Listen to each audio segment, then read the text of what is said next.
Бизде Тегирмент айылында 92-жылы үлүшкө жер берилген, ар бир түтүнгө 4 гектардан.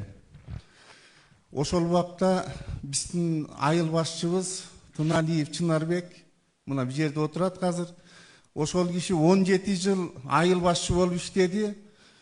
32 гектар жерди базып алганда, көптөгөн кишилер азыр жери жок жүрөт, бир 15 сотукка ээ боло албайчы. Анан ошол жылдан бери биз жылда губернатор келеби, аким келеби, кайрылабыз, алардын баарын оозун жаап коет. Ошол менен ушул убакка чейин келдик. Эми ошол 30 гектардын жерин алсак, биздин айылда жер жок. Канча деген балдар жери жок жүрөт. 60 бала 50 сотуктан жерге ээ болуп калат эле да. Биздин глава айыл өкмөтү бир жыл эми болуп атат. Бир жылдын ичинде 2 жолу чет мамлекетке чыгып келип атат, эс алып атат. Эң кызыгы былтыр 25-жылы кар сууга эрте түшкөндө элдер көмүр менен көмүргө муктаж болуп турганда бул киши Таиландпы билбейм, Анталияга учуп чыгып кеткен 10 күнгө. Кандай? Эс алганы чет мамлекетке учуп чыгып кеткен бул. Элдер көмүргө муктаж болуп турган. Ошо кезде бир көмүрдү Араб благотворительный фонду ошолор жардам берген, алып келип эме кылган. Бул анан эң кызыгы ошол Анталияга жанагы Таиландка чыгып кеткени, баягы бизде 13 гектар карьери бар, мындай шагыл карьери бар. Шагыл карьерди сатканы бергенден кийин, арендага бергенден кийин бир ай өтпөй бул киши эс алган чыгып кетип атат. Биз маалымат ошондой болуп атат. Бир жыл иштебей 7 айдын ичинде бул киши дагы 70ке жакын бакты кыйган. Бул 7 айдын ичинде 70 бакты байкап атат да, аварийный положение экенин. Кече 30 апрель күнү 30-дан 11-ине чейин дагы жумуш орунда болгон жок. Кайта эс алуу күндөрү болгон. Бул мамлекеттик деңгээлде 9 май празднигибиз бар. Ошо праздникке да катышкан эмес, дагы чет өлкөгө чыгып кеткен. Бул кызыгы баягы 70 бакты кыйып туруп, пилорамга өткөр бергенден кийин чыгып кетип атат. Бул киши эч кандай руководящий должността иштебептир. Болгону 7 ай зам спикер Достук айыл өкмөтүндө болуп тур да.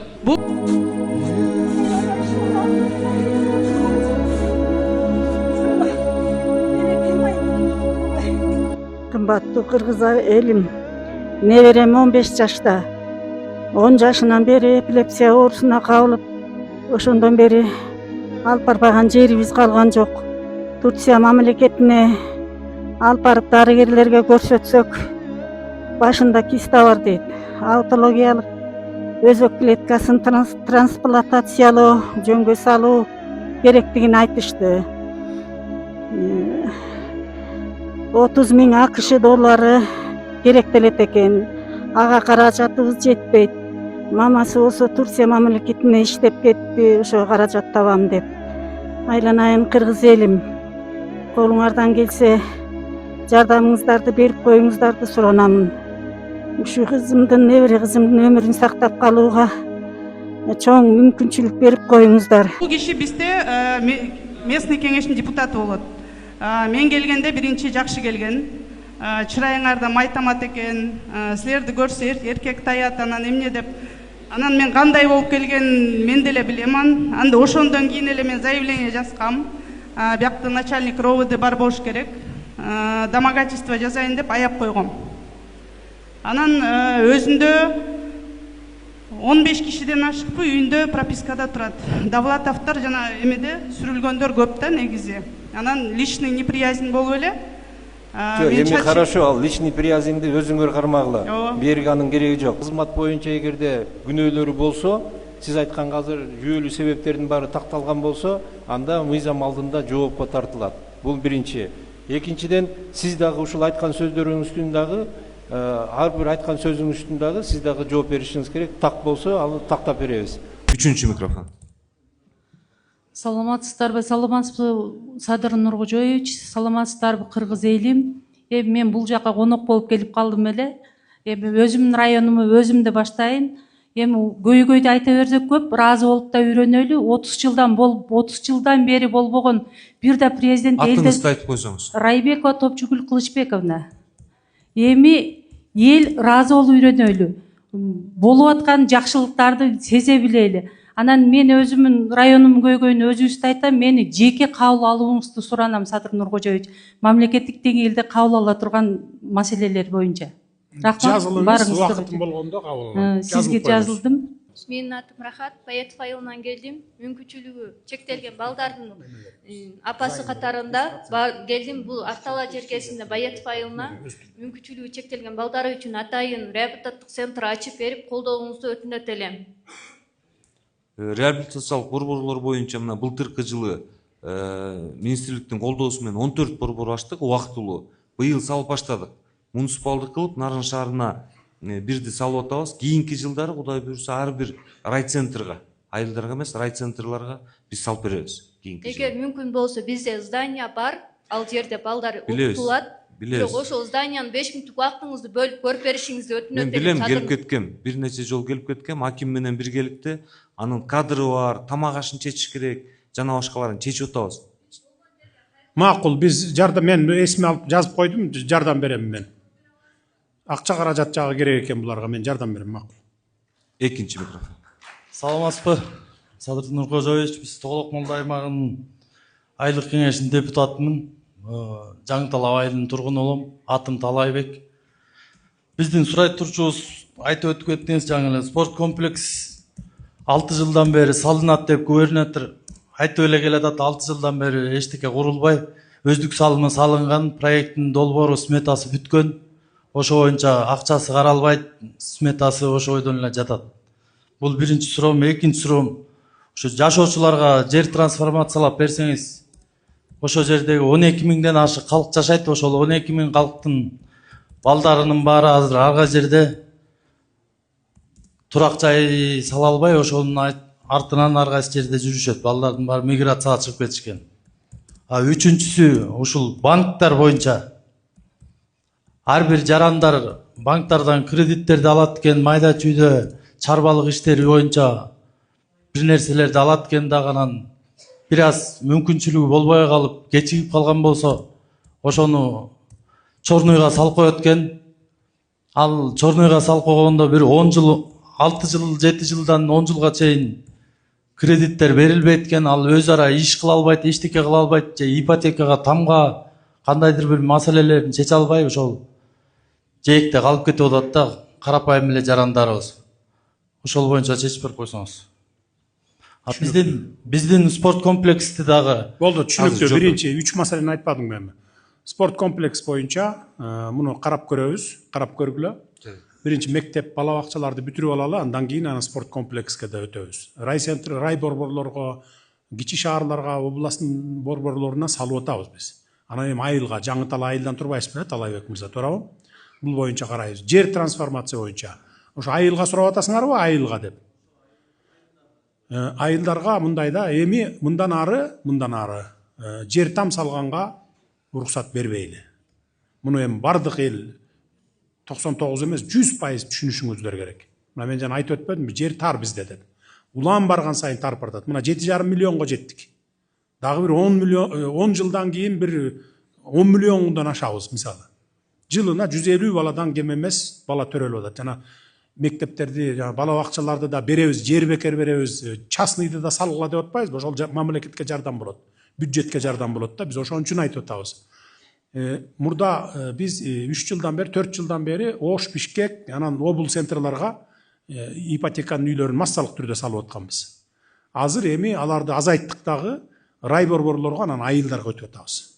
Мына тиги Зардалыдан баштадык, биягы Алайдан баштадык, деген Алайга да 9 этаж неме түшүп атат, күлчөгө.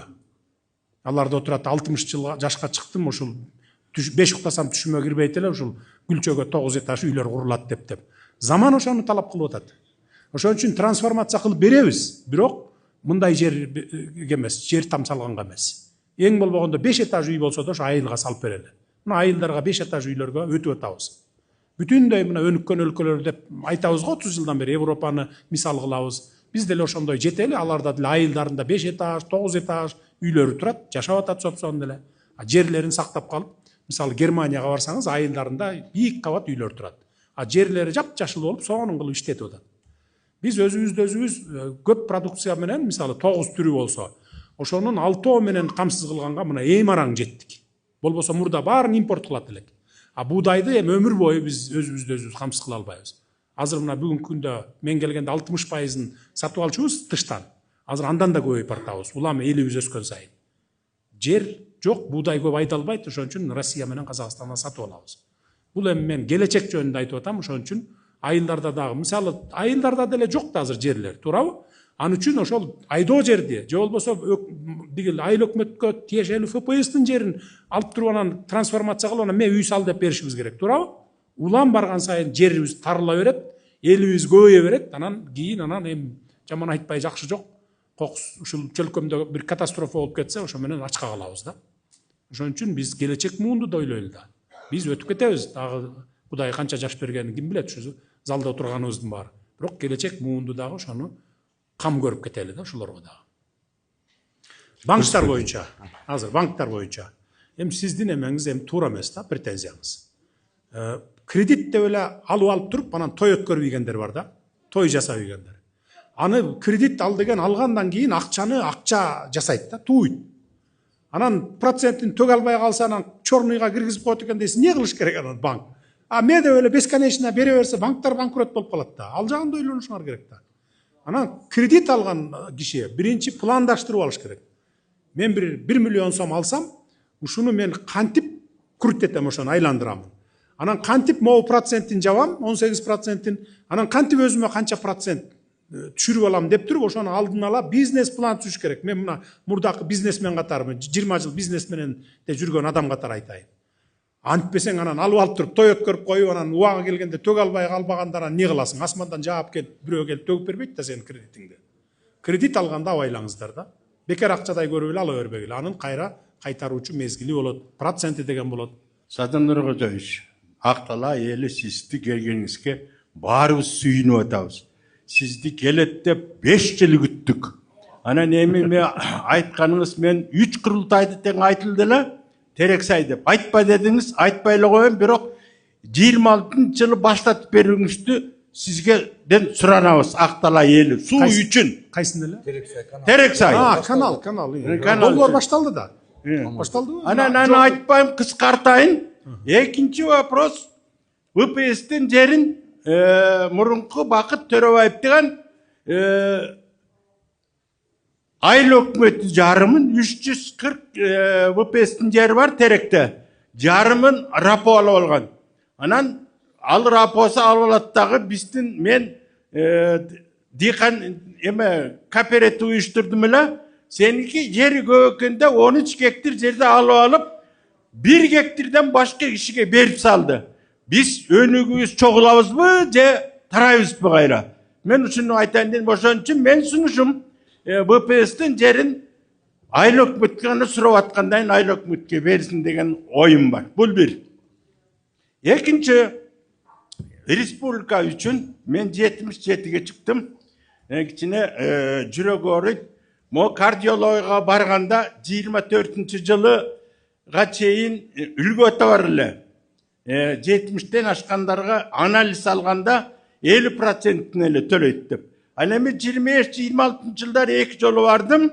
100% 12.000 сом кетет экен. Мурун 5.000 эле сом эле. Анан эми ушуну бу жерде министрде отурат. Ушуга дагы угуп, ушу Мирахымовго барып, ушуну карап койсо жакшы болот. Бул киши жакында эле барды эле. Анан мурунку болгон нерсени кайра эле макул министр көңүл буруп карап койгула. Буга жана Терексай боюнча кайсыл акыбалда турасыз азыр? Ошону айтып бергилечи. Садыр Нуркожоевич, азыр бизде 10 миллиондук болуп атат. Анан суу сактагычтарды биз ГЭС менен кошуп атабыз. 2 мегаватттык ГЭС кошулат. Ошон үчүн кичине убактысы жылып калды. Кийинки жылы курулуш ишин баштайбыз. 10 миллиондук. Баштаганда анан ошондо 27 баштасак, 27 аягына чейин бүтөбүзбү ошондо канал? Жок, аягына чейин бүтө албайбыз. 28ге барабыз. 28ге барабыз. Макул аксакал, мен көзөмөлүмө алам муну. Мен жазып койдум Терексай боюнча көзөмөлгө алынсын деп. Бергиле микрофон. 10 киши келди кечинде. 10 киши келип, бу гемодиализ боюнча ошол кагазды фамилияларын министрге бердим. Эмеле ушу бир районго бир гемодиализ уюштуруп берсе дейт. Ошолор Нарынга барып күнүгө 1000 сомдон очередке турат экен. 2 күндө бир барат экен.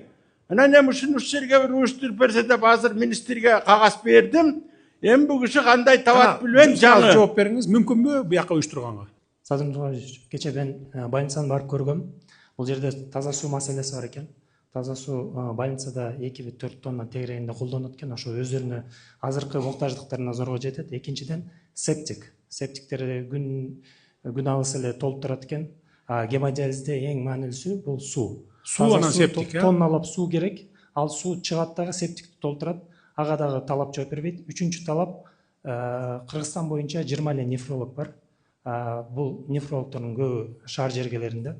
Эгер бул жака гемодиализ ачылат болсо, анда уролог же терапевт атайын сабактан өтүп, сертификат алып, анан келүүсү зарыл. Ушул 3 маселе чечилсе, коюп берсек болот. Канча гемодиализде жаткандар бар?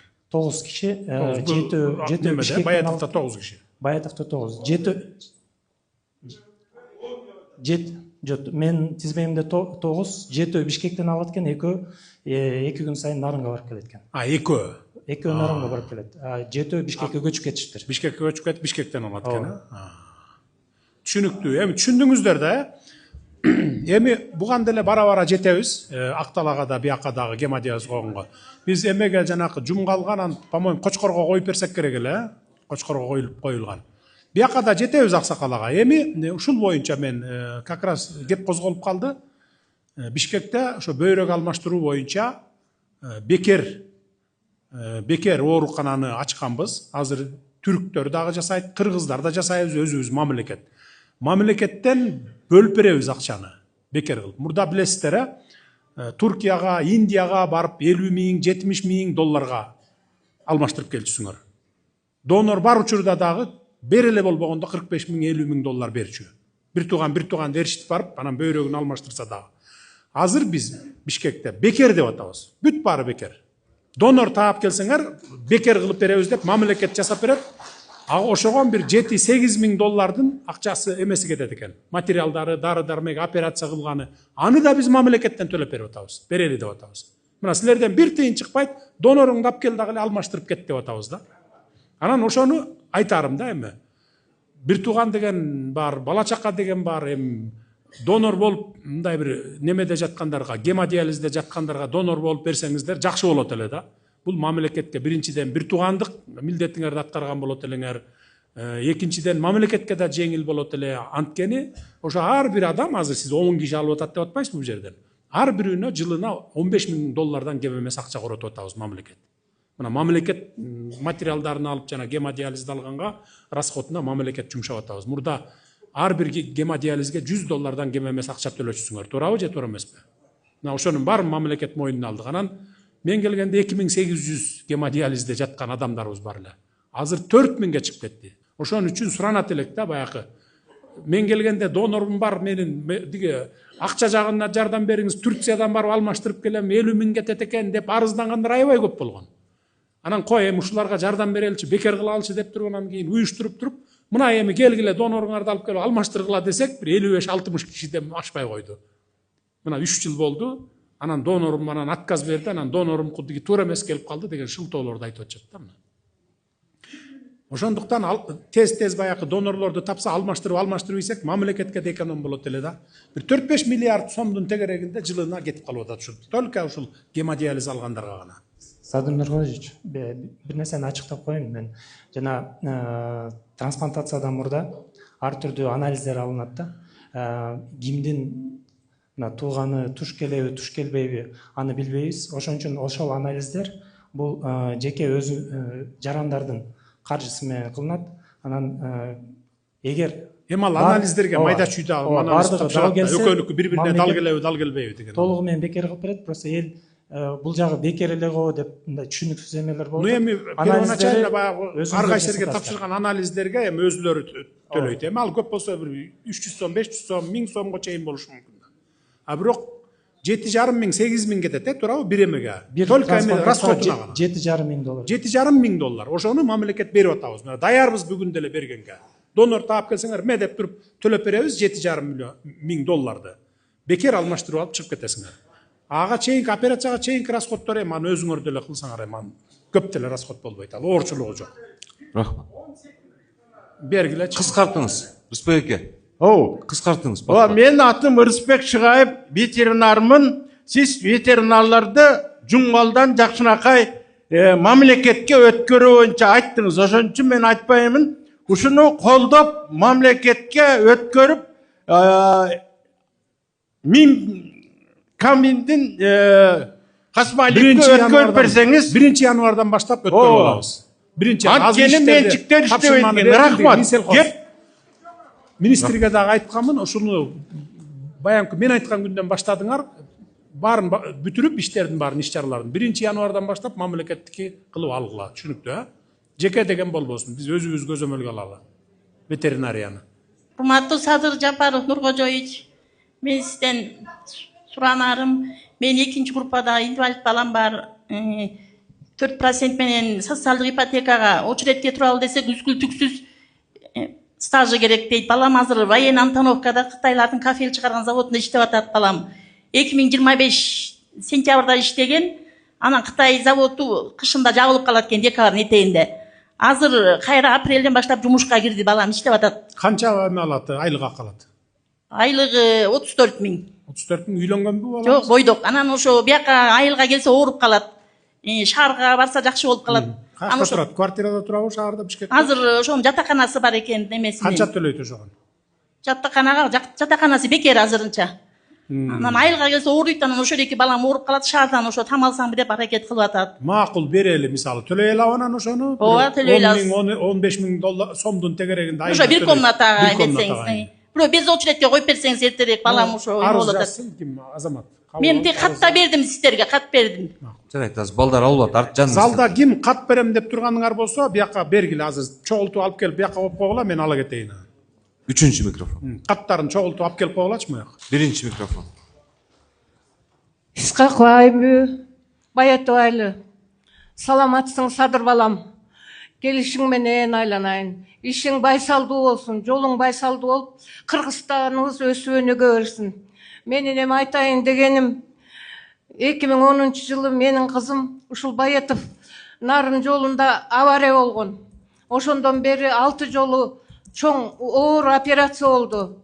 Бир жолу чет мамлекетке апардык.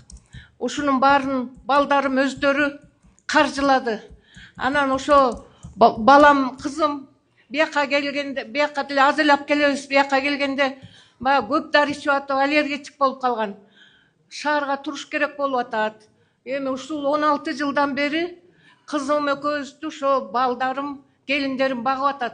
Эми менин көзүм тирүүсүндө, ошол көзүм тирүүсүндө ушул кызыма өзүнчө бир квартира алып берели деп ойлогонбуз. Анан ипотеканын шарттары туура келбей атат. Биринчиден баккан энеси мен 80ге чыктым. Экинчиден кызымдын баласы жок. Үчүнчүдөн иштеген иши жок. Анан өзүбүз эле төлөйт элек, ошо кезексиз алдыга жылдырып бир үй алып берип койсоң. Түшүнүктүү болду. Анда бияка азыр чогулуштан кийин арыз жазып берип, данныйларыңызды берип коюңуз, телефондорубузду. Биз караштырып берели. 3-чү микрофон. Саламатсыздарбы? Улуу көчтү улаган Актала эли, жана саламатсызбы? Биздин сүйүктүү президент Садыр Нуркожоевич. Мен алыстан ат арытып Бишкектен келип калдым. Сиздерден кечирим сурайм.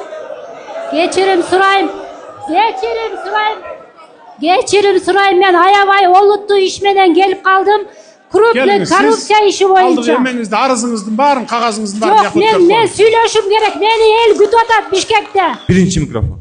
Саламатсызбы, урматтуу Садыр Нуркожоевич. Мен Терек айылынан, атым Эрлан. 99-жылы транспорт министрлиги жана Нарын областык 3-чү пилот мекемесинин буйругу менен ДЭУ мекемесине тиешелүү 44 сотик жерди раматтылык атама сатып алган экен. Ошо 99-жылдан бери пайдаланып келебиз. 2017 жылы кафе жана 300 кишилик банкетный залы менен кредит алып, мал сатып, соода саттык кылып, кыйынчылык менен салып, бир 30 миллион, 35 миллион тегеретесинде чыгым кеткен. Эми иштейли десек, сот иштери болуп, тоскоолдук жарап жатат. ушул күнгө чейин налог төгүп келебиз, жумуш орундарын түзүп, иш алып барып келебиз. 15 январь 24 жылы Нарын областык административдик сотунун чечими менен мөөнөт өтүп кеткендигине карабай кызыл китепти жокко чыгарып салган. Ошол боюнча соттошуп келебиз. Ал эми 99 жылда токтом менен кадастрга каттап берүү боюнча арыз жазып барсак, кадастр мекеме каттабай жатат. Соттук иштер жүрүп жаткандыгына байланыштуу деп. Ушул боюнча сизден жардам сурап өтүнөбүз. Эмне бизнес ачтым дедиңиз? Канча вложение болду? Кафе ачканбыз, банкетный зал менен тойкана. Каерде, ушул жердеби? Ооба, круговойда акталарын кире беришти. Анан эмне проблема? Ким берген? Жер суу көзөмөл берген го? ДЭУ мекемеси берген. ДЭУнун имаратын сатып алгансыңар. Сотко ДЭУ берип атат азыр. Прокуратура берип атат. Ошо прокуратура Кечиресиз, Казиев боюнча, ошондой. Бул ДЭУ мекемеси, дорожно эксплуатационный управление боюнча, ошондой жерлер мыйзамсыз сатылып кеткен мурдачы. Ошол себептен административдик сотко прокуратура кайрылып, ал мурдагы буйруктар жокко чыгарылган. Эми анан бул кишинин салган акчасы не болот аяканан? ДЭУ бериптир, сатыптыр, кызыл китебим бар деп атат, колунда турат дегене кызыл китеп. Анан расходун ким төлөп берет муну? Макул прокуратура. Мен прокуратураны деле күнөөлөбөйм эми. Да, ошол коррупция нелер саткан да мунучу. ДЭУнун башчысыбы же ошол андан жогоркуларыбы чөнтөккө урган да акчанычы. Убагында. Анан бунун убалына калып атпайсыңарбы азыр эми? 1,5 гектар жер, ошондойбу? 1,5 гектар жер, ошого сиз кайрылсаңыз, сиз областтын жетекчилери эле карагыла. Облустук прокурор жазып атабы ошондо? Облустун жетекчилери карап, бир мыйзамдуу жолдорун таап, чекитти коюп бергиле. Бул киши да күйүп кетпесин да, кафе салгам килтейген деп атпай. Канча акча короттуң эле? 30 миллион сомдун тегерегинде, отур. Түшүнүктүү, Атам Раматылык атам ошол убакта алган, анан иш дагы 2 жыл болду көз өтүп кеткен. Карап, териштирип, анан кийин мыйзамдуу жолдорун таап, маган далаш деп коесуң. Жарайт. Рахмат. Экинчи чакырып аласыңар бул өзүн. Мен Кайыңды Улагайдан келдим, Турганбек Бактыбек. Мен дагы 2013 жылы үй сатып алгам. Бирөөнүн менчиги экен да. Ал мурун мекеме экен, акционерный общество экен. Анан 2024 кекейин булар мени чакырып, жериңиз көп экен, бериңиз. Мен бербей жүрдүм, 6 ай сүйлөштү. Анан 2025 өткөзүп бериңиз, үйүңүздү 40 сотук менен бөлүп беребиз, калган жерин арендага алыңыз деп өкмөт 2 бөл деп токтом чыгарып берген. Ал чыгарып берип, өкмөтүбүз бошоп алып кетип калды. Анан мен өткөзүп бердим. Өткөзүп берип, эми бербейсиң десем, бербейди ушул убакка чейин. Эмне кыларым, мен барбаган жерим жок. Бишкекке бардым, Сиске да берген. ГКМБ жерлерин мыйзамсыз деп алышкан. Кызыл китеп бар болчу мен. Коюңуз дейт. Жарымыңыздын болсо өзүңүзгө калтырабыз дейт. Макул деп баарын мамлекетке жазып берет. Жазып бергенден кайра бергенге болбойт экен, мыйзам жол берип кеткен деп ошол бойдон таштап коюшкан. Добровольно өткөрүп берип койгон. Азыр кайра мамлекетке катталып калгандан кийин бул кишиге менчикке берүү жолун таппай атышат көзүрүңүздөр. Менчик болбосо 49 жылга бергиле дейм. Мамлекет антип алдап койбой калат аны. Добровольно өткөрүп бер деп анан добровольно өткөрүп берсе кайра. 49 жылга бергиле, мыйзам жол берет да 49 жыл. Муну азыр ГКМБ менен кайра кайтаруу ошо жолдорун карап атабыз. Менчикке бере албасаңар 49 жылга бергиле. Ал деле менчикке берген сыяктуу дейм, жарым кылым. Туурабы же туура эмеспи? Майал мугалим, пенсионермин өзүм. Ooрлуу болуп да бүттүк, давлением 180 чыгып атат азыр. Жарайт, муну биз өзүбүзчө карап берели. Карап атабыз. Негизи карап атабыз. 49 жылга болсо дагы бергиле. Менчикке болбосо дагы 49 жылга бергиле. Жарайт. Бактке карап беребиз. 3-чү микрофон. Саламатсыздар. Мен Дегенбаев Токтун Алыш, Баятов айылынын тургунумун. Аксакалдар сотунун төрагасымын. Мен айтайын деген маселем бул жаштардын ден соолугу жөнүндө болуп атат да. Баятов айылында менин маалыматым боюнча 2018 жылы 42 бала тубаза майып болуп төрөлгөн. Ошого бүгүнкү күндө аракет көрүп атышат. Бүгүнкү күнү мына 26 жыл, 8 жылда ошол 80ден ашып кетти. Балдардын майып болуп төрөлүшү өсүп атат. Бул эмне себептен? Ушуну бир анализдеп, же тамак аштан кетип, же суубуздан кетип атабы? Ушуну түшүндүрүштөрүн жүргүзүп жаштарга. Ушу майыптык балдарды азайтуу аракетин көрсөк. Майып көбөйсө дейт бул өкмөттө чөнтү эме болот. Туура. айтайын дегенім ушул. Рахмат. 4-ші микрофон. Ассаламу алейкум. Жаңытал айыл өкмөтү, Кайып Алмаз машыктыруучу. Эмеле спортзал меники. Эски Баняда 17 жылдан бери эски Баняда тренировка кылып келебиз. Бизден Азиянын чемпиондору, чемпион миралар чыккан. Бирок 17 жылдан бери эски Баняда тренировка кылып келебиз. Шарт аябай эле начар. Садыр Нуркожоевич. Ушуну бир эске алып койсоңуз. Хорошо. Менин маселем, сизге арстана турган маселем ушул болуп атат. Жогоруда айткандай, УКМКнын сот прокуратура кызматкерлеринин кайдыгерлиги, жоопкерсиздиги, адамдын тагдыры менен ойногондору бизге ошо түрткү болуп атат. Бул мындай болгон. Ушул мен кененирээк айтпасам, эки соос менен кантип бүтүрөм. Маселени кыска айтсаңыз, анан жетишсеңиз историясын айтып бересиз. Бул мындай болду. Коштөбө деген айыл бар бизде. Ошол жерде футболдук, жана кичи футболдук аянттын курулушу башталган. 70% бүтүрүп калып, анан кийин жерге жаткыра турган газон эле калганда, тиги материалдарын алып келип суук түшүп калып, алы токтоп калган жумуш. Ал менин уулум да ошо как раз инспектор болуп иштеп турган келбизде, бул Нарындагы башкармалыктын. Анан ал да комиссиянын мүчөсүндө болот. Анан баардык материалдардын баары толук болгондуктан, тиги подрядчик болсо, кепил катын берген, биз бүтүрүп беребиз деп. Анан ошол негизинде комиссиянын мүчөлөрү кол коюп коюшкан. Неге анан бүтөлекте кол коюп берет, бүттү деп? Эми ошолго менин уулум кол койбой атпайбы? Анан кол койгондордун ичинде кылып коюп атпайбы? Ал кол койбой калган себеби, ал жетекчи өсү Кочкорго командировкага жиберилген ошо кезде. Ал буйругудан турат. Сиздин уулуңуз кол койгон эмес, бирок кол койду деп күнөөлөп коюп атчы. Кол койду деп күнөөлөп. Ошолбу проблемаңыз? Ошол проблема. Эми бардыгына бардык. Сотко бардык. Райондук сот болсо мойнуңа алгансыңар деп. УКМКнын тергөөчүсү тергеп туруп бүт эле анын жетекчи кол коюп печат басып аткан жетекчини куткарып ийип, аны менин уулумду кармап атышпайбы? Кол койбогон уулума мыйзамсыз иш козголуп атат. Карагыла, бул эгер чындап эле бул аксакал айтып отургандай болсо, бул өтө бир адилетсиз иш да булчу. Башчыларын кол койгондорду кое берип коюп, анан жебеген мантык акча төлөтүп, бул кишинин уулуна эме кылган болбойт андай. Түшүнүктүү. Аягында ал эми баягы экинчи жагы да бар да, көрдүңөрбү? Мына 70% бүтөлек бүтүп, анан калган 30% бүтөлек кезде бүттү деп кол коюп берди дейт. Любой адамдын мээси иштеш керек да, бүтөлек нерсеге кантип кол коем мен? Демек бир демеси бар, чөнтөк алган бир жагы бар. Ошо подрядчиктердин. Райондук соттогу ошо силер мойнуңарга алгансыңар. Силер көзөмөлгө текшерип койгула, ошо чындап эле ушул кишинин айтканындайбы бул баласы? Териштирип карап берет. Урматтуу акталалык туугандар, эми түшүнөбүз, проблема көп, проблемалар көп экен. Ошон үчүн мен облустун жетекчилерин кыдыртып атамын, кыдырып чыккыла деп, жаз күз.